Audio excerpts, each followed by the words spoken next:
अस्सलाम वालेकुम दोस्तों, एक्स्ट्रा पॉपुलर वीडियोस की तरफ से मैं हूं आपका अपना दोस्त। कैसे हैं आप सब? उम्मीद है ठीक ठाक है, खैरियत और मज़े में होंगे।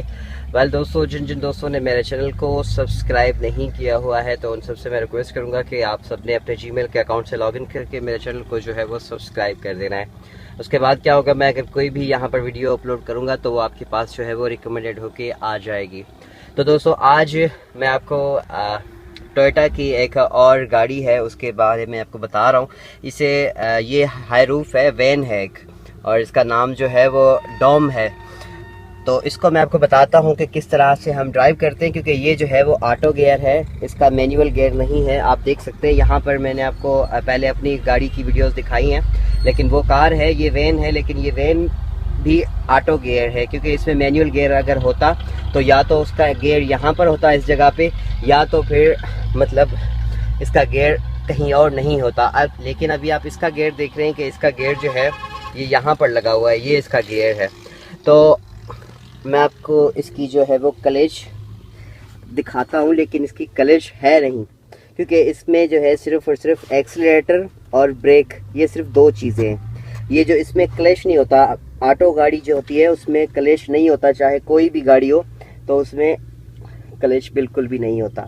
अब मैं आपको बताता हूँ कि इसको हम किस तरह से ड्राइव करते हैं। सबसे पहले जो है वो हम गाड़ी को स्टार्ट करेंगे।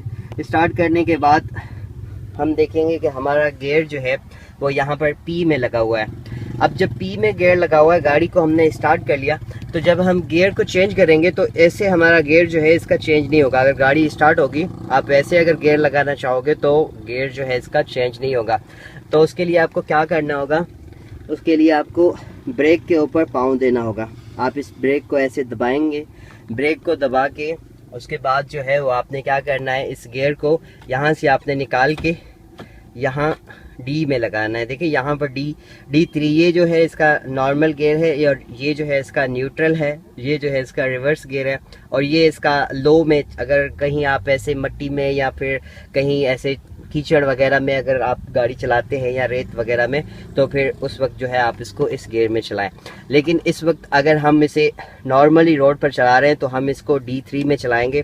अगर थोड़ा सा और अगर गाड़ी पे लोड ज़्यादा है तो आप इसे D2 पे भी चला सकते हैं, लेकिन नॉर्मली जो है इस गाड़ी को D3 पर हम चलाते हैं। तो हम इसे D3 में लगाएंगे। D3 में लगाने के बाद हम क्या करेंगे, हम इससे ब्रेक से पाँव उठाएंगे। ब्रेक से हम पाँव जैसे उठाएंगे तो हमने क्या करना है, हमने उसके बाद जो है एक्सीलेटर पर जैसे ही हल्का सा पाँव देना है तो ये गाड़ी जो है वो चलना शुरू हो जाएगी।